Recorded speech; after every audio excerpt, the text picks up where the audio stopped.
నెల్లూరు జిల్లాలో అక్రమ మైనింగ్ రాజకీయ ప్రకంపనలు రేపుతుంది. ప్రతిపక్ష అధికార పార్టీల మధ్య మాటల తూటాలు పేలుతున్నాయి. మంత్రి కాకాని గోవర్ధన్ అడ్డాలో ఆయన కనుసన్నల్లోనే వైట్ క్వాడ్స్ అక్రమంగా తరలిపోతుందని, తద్వారా ప్రభుత్వ ఖజానాకు గండిపడుతుందని, ప్రజల సొమ్ము దుర్వినియోగం అవుతుందని విమర్శలు వెల్లువెత్తున్నాయి. ఈ వ్యవహారంపై టీడీపీ నేత మాజీ మంత్రి దీక్షభూని తన నిరసనను కూడా తెలిపారు. ప్రతిపక్షాలు ఆరోపిస్తున్నట్లు కేజీఎఫ్ తరహాలో అక్రమ మైనింగ్ జరుగుతోందా? ప్రభుత్వ నిబంధనలకు తూట్లు పొడుస్తున్నదెవరు?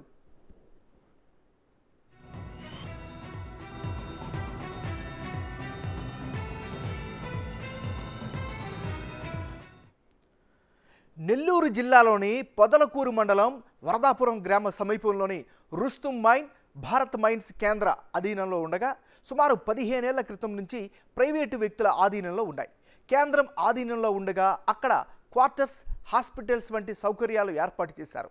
కాలానుగుణంగా ప్రైవేటు వ్యక్తుల చేతుల్లోకి వెళ్లడంతో కేవలం మైకా విక్రయాలు మాత్రమే జరిగాయి. అయితే ఆ వ్యాపారం కాస్త నష్టాల బాట పడడంతో లీజుకు రెన్యువల్ చేయకుండా నిర్వాహకులు నిలిపివేశారు.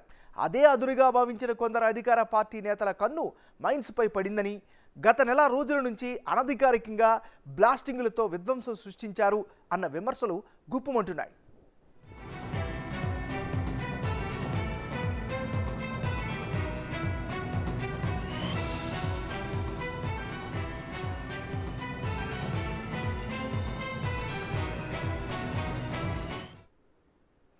రోజుకు సుమారు 1000 టన్నుల చొప్పున ఎగుమతి చేయడం ప్రారంభించడంతో దాదాపు 60 కోట్ల వరకు ఆదాయం వస్తుందని అంచనా. 71 ఎకరాలలో ఉన్న ఈ మైన్లను విద్యాకిరణ్ తండ్రి నిర్వహించేవాడు.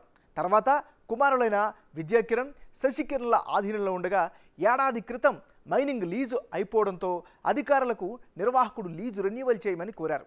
మైన్ లీజ్ రెన్యువల్ చేయనీయకుండా అధికార పార్టీ నేతలు కాలయాపన చేస్తున్నారు అనేది స్థానికుల ఆరోపణ. అధికారులు రెన్యువల్ చేయకపోవడంతో నిర్వాహకులు హైకోర్టును ఆశ్రయించారు. హైకోర్టు విద్యాకిరణ్ వారికే లీజ్ రెన్యువల్ చేయమని ఉత్తర్వులు జారీ చేశారు. అయినప్పటికీ అధికారులు మాత్రం రాజకీయ నేతల ఒత్తిళ్లతో లీజ్ రెన్యువల్ చేయలేదు అనేది ప్రతిపక్షాలే కాదు, స్థానికులు కూడా ఆరోపిస్తున్నారు. అక్రమంగా జరుగుతున్న సహజ సంపద ఏమిటి, అక్రమంగా తరలి వెళుతున్న ఆ క్వాడ్జీలు ఏమిటి, నెల్లూరు జిల్లాలో మాత్రమే దొరుకుతున్న ఆ యొక్క సహజ సంపద ఎక్కడ దొరుకుతుంది, నెల్లూరు జిల్లాలో ఈ అక్రమ మైనింగ్పై జరుగుతున్న, అదేవిధంగా ప్రతిపక్షాలు గగ్గోలు పెడుతున్నటువంటి ఈ అక్రమ మైనింగ్ ఏమిటనేది big TV ground report. Nellore జిల్లాలో అక్రమ మైనింగ్ విచ్చలవిడిగా కొనసాగుతున్నాయని ప్రతిపక్షాలు గగ్గోలు పెడుతున్నాయి.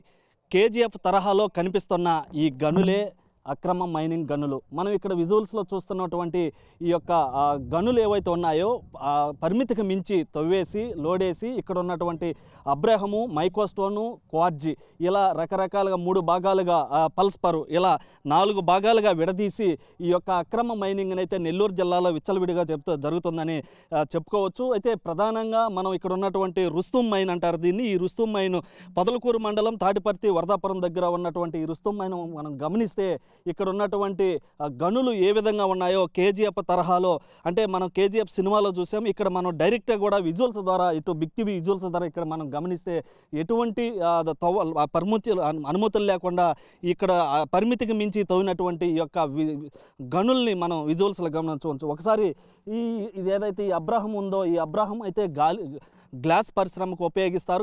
గ్లాస్ పరిశ్రమలో ప్రధానంగా దీన్ని ఉపయోగిస్తున్న నేపథ్యంలో దీనికి ఇతర దేశాలతో పాటు ఇతర రాష్ట్రాలకు కూడా భారీ డిమాండ్ ఉండటంతో దీన్ని ఇక్కడి నుంచి అక్రమంగా మైనింగ్ చేస్తూ క్యాష్ చేసుకుంటున్న పరిస్థితి. దీంతో పాటుగా ఇక్కడ మనం గమనిస్తే ఏదైతే ఈ రాయి ఉందో, ఈ దీన్ని పల్స్పార్ అంటారు. ఈ తెల్లగా ఉండే దాన్ని పల్స్పార్ అంటారు. దాంతోపాటు ఇది మైకోస్టోన్.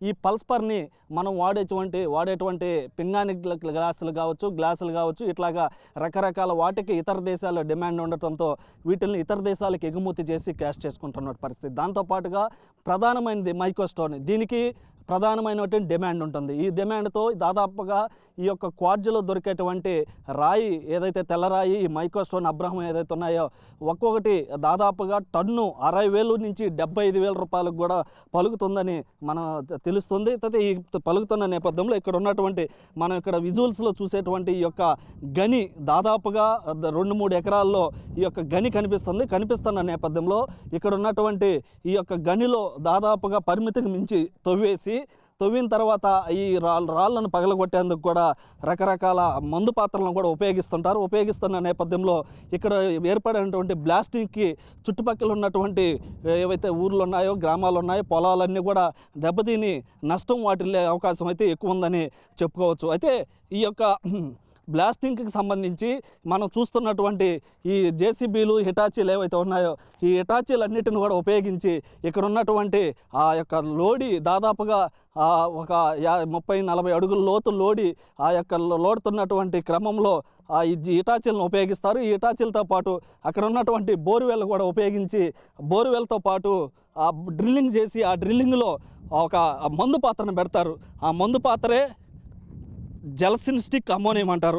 ఇదిగో మనం ఇక్కడ గమనిస్తే విజువల్స్లో గమనిస్తే ఇటువంటి బాక్సుల్లో జెలసిన్స్టిక్ అమ్మోనియం తీసుకొచ్చి ఆ బోర్వెల్ ద్వారా ఏదైతే బోర్వెల్ చూసాం కదా ఆ బోర్వెల్ ద్వారా డ్రిల్లింగ్ చేసి ఆ డ్రిల్లింగ్ బ్లాస్టింగ్ అమోనియం ఇది జెలసిన్స్టిక్ అమోనియం దాంట్లో పెట్టి బ్లాస్టింగ్ జరుగుతుంది. బ్లాస్టింగ్ జరిగిన తర్వాత ఈ రాయి పగుళ్ళు వచ్చిన తర్వాత ఇటువంటి హిటాచీలను ఉపయోగించి ఈ యొక్క బండనంతా కూడా పగలగొట్టి అక్కడ ఉన్నటువంటి మైక్రోస్టోన్, పల్స్పర్, క్వార్జ్ అదేవిధంగా అబ్రహాన్ని విడివిడిగా చేసి ఇతర దేశాలకైతే ఈ ఎగుమతి చేస్తుంటారు. ఈ ఎగుమతి చేస్తున్న క్రమంలో నెల్లూరు జిల్లాలో ఉన్నటువంటి ప్రధానంగా మనం ఇక్కడ రుస్తుం మైన్లో చూస్తే ఏ విధంగా ఇక్కడ మనకు అర్థమవుతుంది.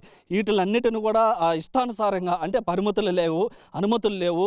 పరిమితులకు మించి ఒకవేళ ఆ పర్మిషన్కి మించి ఈ యొక్క లోడేసి ఇబ్బందికరంగా ఇక్కడ గనులు ఇష్టానుసారంగా వాడేసి చుట్టుపక్కల ఉన్నటువంటి గ్రామాలన్నింటినీ కూడా భయపెట్టిస్తూ ఇటు ప్రజలు కూడా భయపెట్టిస్తూ రోజుకి 100 నుంచి 200 లారీలు ఇక్కడ దాదాపుగా 1000 నుంచి 2000 టన్నులు బయట ఎగుమతి అవుతుంది, ఇతర దేశాలకు ఎగుమవుతుంది. దీన్నంతా కూడా క్యాష్ చేసుకొని ఇటు నాయకులుగా ఎవరైతే ఉన్నారో వారందరూ కూడా ఈ యొక్క అక్రమ మైనింగ్లు అయితే కొనసాగిస్తున్నారని చెప్పుకోవచ్చు. ప్రస్తుతం ఇక్కడ ఉన్నటువంటి ఏదైతే వైట్ కార్డ్ ఈ యొక్క గనులు ఏవైతే ఉన్నాయో ఇవన్నీ మనం కేజీఎఫ్లో చూసాము, తర్వాత ఇక్కడ నెల్లూరులో చూస్తున్నాం. ఈ మైనింగ్ దందాతో తాము తీవ్ర ఇబ్బందులు పడుతున్నామని వాపోతున్నారు స్థానికులు. తవ్వకాలు జరుపుతున్న క్రమంలో రాళ్లు వచ్చి ఇళ్ల మీద పడుతుండటంతో భయాందోళనకు గురవుతున్నామని, రాత్రి పగలు నాన్ స్టాప్గా భారీ వాహనాల రాకపోకలతో తిరగలేని పరిస్థితి ఉందని చెబుతున్నారు. ప్రశ్నించిన వారిని బెదిరింపులకు గురిచేస్తూ భయభ్రాంతులకు గురిచేస్తున్నారని ఆరోపిస్తున్నారు. నెల్లూరు జిల్లాలో అక్రమంగా జరుగుతున్న సహజ సంపద అయినటువంటి క్వార్జ్, వైట్ స్టోన్ అదేవిధంగా అబ్రహం వంటి గనులు భారీగా లోడేయడంతో చుట్టుపక్కల ఉన్నటువంటి ప్రజలు అనేక ఇబ్బందులు ఎదుర్కొంటున్నారు. ఒకసారి ఇక్కడ ఉన్నటువంటి ప్రజలు ఎలాంటి ఇబ్బందులు ఎదుర్కొంటున్నారు, వాళ్ళు ఎదుర్కొంటున్నటువంటి సమస్యలు ఏమిటి ఒకసారి వారిని అడిగి తెలుసుకునే ప్రయత్నం చేద్దాం. సార్ చెప్పండి, ఇక్కడ భారీగా అయితే గనులు మాదిరిగా తవ్వేస్తున్నారు. ఇక్కడ ఈ తవ్వటం ఎప్పటి నుంచి జరుగుతుంది, అసలు మీరు ఎలాంటి ఇబ్బందులు పడుతున్నారు ఈ గనులు తవ్వడం వల్ల? గనులు తవ్వడం వల్ల గత వారంలోనే జనాన్ని మొత్తం భయభ్రాంతులు చేసేసి ఇక్కడ డెత్ 150 అడుగుల దాకా బ్లాస్ట్ చేయడం వల్ల రాళ్ళు వచ్చి ఇళ్ళ మీద పడతా ఈ వాహనాల వల్ల ఏంటంటే ఇంకా తిరగలేని పరిస్థితి. తర్వాత ఏంటంటే పిల్లలు ఎవరన్నా కానీ ఉన్నారంటే వాళ్ళని మేము ఏదైనా అడిగితే మాకు ఎటువంటి ఇబ్బంది లేదు, మీకు ఇబ్బంది అని మేము అన్నీ చెప్పి ప్రతి ఒక్కరిని భయపెడుతూ వెళ్ళిపోయిన తర్వాత మేము చంపేస్తాం మేము అని బెదిరిస్తున్నారు. గిరిజనులు ఇక్కడ ఉంటే వాళ్ళని బెదిరిస్తా ఈ బ్లాస్టింగ్ కానీ ఈ వాహనాలు అయితే కానీ దేనికి ప్రతి ఒక్కదానికి ఏ దానికి కూడా పర్మిట్ అనేది లేదు, అక్రమంగా చేస్తున్నారు. కనీసం ఒక్క నైట్కి 15-20 లారీలు అంటే 1000 టన్నుల కెపాసిటీతో మొత్తం బయటకు తరలిస్తున్నారు. ఎప్పటి నుంచి జరుగుతుంది ఇక్కడ ఇదంతా కూడా? ఈ యొక్క గనులు ఇప్పటికే భారీగా మనం అక్కడ చూస్తే భారీగా తవ్వేస్తున్నారు. ఎప్పటి నుంచి జరుగుతుంది? గత 3 నెలల నుంచి నైటు పొగులు నాన్ స్టాప్ వెహికల్ ఆపటం కానీ మైనింగ్ పని ఆపటం కానీ ఎట్టుముంటిది ఆగటంలే. నాన్ స్టాప్ నైటు పొగులు 24 అవర్స్. ఎవరన్నా కానీ ప్రశ్నిస్తే వాళ్ళని బెదిరించటం, అక్రమంగా మైనింగ్ చేయటం, ఏ ఒక్క దానికి బిల్లులు అయితే లేవు.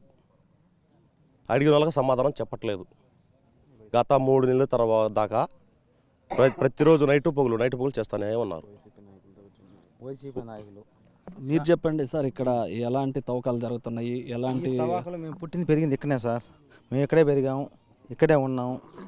తర్వాత దేవల సుందరరెడ్డి ఆయన మా వర్ధాపురం గ్రామంకి పొలం ఉంటే ఇప్పించి మాకు ఇల్లు కలిగించారు. ఒక కట్ట బియ్యం ఇచ్చి 2 తాటిమాలను ఇచ్చి కొట్టిస్తే ఇల్లు చేసుకొని మేము అక్కడ బతుకుతున్నాం. అంటే మేము చిన్నపిల్లకన్నప్పుడు మా తండ్రి వాళ్ళప్పుడు మా తండ్రి అక్కడ మెకానిక్. అప్పుడు అక్కడ తోట ఉంది పెట్రోల్ బంక్ కాడ. ఆ తోటలో ఆయన ఇప్పిస్తే మేము అడిపి బతుకుతున్నాం. ఆయన వచ్చిన తర్వాత ఆయన మెకానిక్, నేను కూడా మెకానిక్ని, కరెంట్ మెకానిక్ని. మోటార్లు గిట్ల బిగించుకు మైన్లో పని చేసుకుంటూ ఉంటాం, మైన్లో బిగించుకుంటూ ఉంటాం.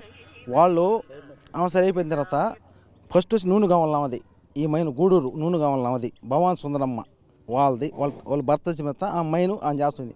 ఆమె చేయలేని పరిస్థితుల్లో ఏరోలకు రాయి జనార్దన్ రెడ్డి అంటే డిఆర్ ఉత్తమంలో మేనమాంక అమ్మింది ఈ మైను బత్తలపల్లి బొంతరాజపాలెం కాడ మైను రెడ్డిగని మొత్తం అమ్మింది వాళ్ళకి. వాళ్ళు అమ్మిన తర్వాత ఆయన అప్పుడు బాగానే చేసుకుంటున్నారు వాళ్ళు.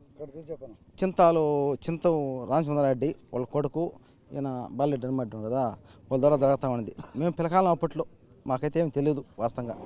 మేము ఇక్కడనే గుడిసె వేసుకుని ఉండేవాళ్ళం. మనం చూసాం కదా మొత్తం గుడిసె వేసుకుని ఉండేవాళ్ళం.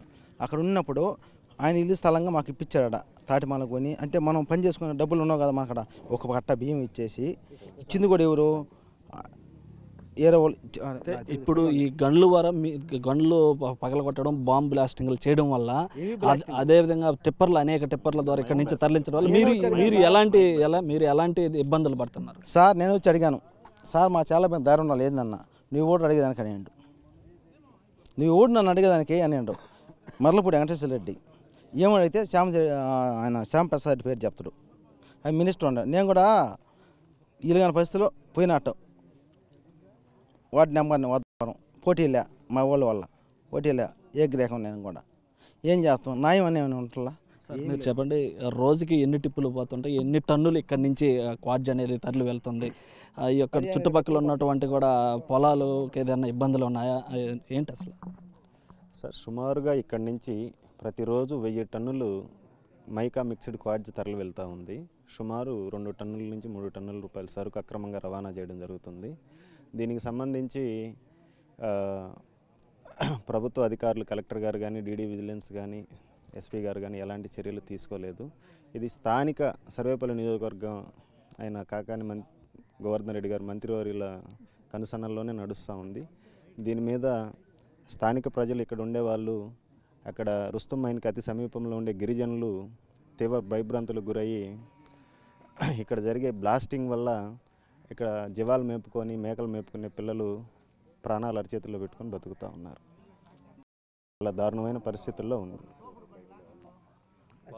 మొత్తం మీద కూడా ఇటు నెల్లూరు జిల్లా పొదలకూరు మండలంలో ఉన్నటువంటి ఏదైతే రుస్తుం మైన్ ఉందో ఇక్కడ ఉన్నటువంటి ప్రజలంతా కూడా చుట్టుపక్కల యొక్క గనుల్ని భారీగా తవ్వేయడంతో అక్కడ ఉన్నటువంటి జెల్సిన్ స్టిక్ అమోనియంని ఉపయోగించి ఆ యొక్క బాంబులతో మందు పాత్రలతో పేల్చడం వల్ల ఏర్పడేటువంటి ధ్వనులకు కావచ్చు, ఆ యొక్క ఏవైతే ఇల్లులు అయితే ఉన్నాయో ఆ ధ్వనులకి ఆ చుట్టుపక్కల ఉన్నటువంటి గిరిజన ప్రాంతాల్లో ఉన్నటువంటి ఇల్లులు కూడా పగిలిపోవడం, అదేవిధంగా భయభ్రాంతులకు కూడా గురవుతున్నారని చెప్తున్నారు. దాంతోపాటుగా చుట్టుపక్కల ఉన్నటువంటి పొలాలకు కూడా రైతులు కూడా ఇబ్బందులు పడుతుంది. ఎందుకంటే ఆ భారీగా లోడ్ వేయడం వల్ల, ఆ లోడ్ అవటం వల్ల ఈ యొక్క భూగర్భ జలాలు ఏవైతే ఉన్నాయో అవన్నీ కూడా దెబ్బతినే పరిస్థితులు ఉన్నాయని కూడా ఇటు పొలంలోకి వెళ్ళేటువంటి కూలీలు కావచ్చు, ఇటు గేదెలకి కాచుకునేటువంటి వ్యక్తులు, రైతులు ఎవరైతే ఉన్నారో వారందరూ కూడా ఈ యొక్క బ్లాస్టింగ్ ద్వారా వస్తున్నటువంటి శబ్దానికి ప్రజలు అయితే ఇబ్బంది పడుతున్నారు అని స్థానికులు అయితే చెప్తున్నటువంటి పరిస్థితి. నిబంధనలకు విరుద్ధంగా జరుగుతున్న అక్రమ మైనింగ్పై ఇప్పటికైనా అధికారులు చర్యలు తీసుకోవాలని స్థానికులు, రైతులు వేడుకుంటున్నారు. రాజకీయ రంగు పులుముకున్న ఈ మైనింగ్ వ్యవహారంపై అధికారులు ఎలాంటి చర్యలు తీసుకుంటారు అన్నది ప్రస్తుతం ఆసక్తి రేపుతున్న అంశం.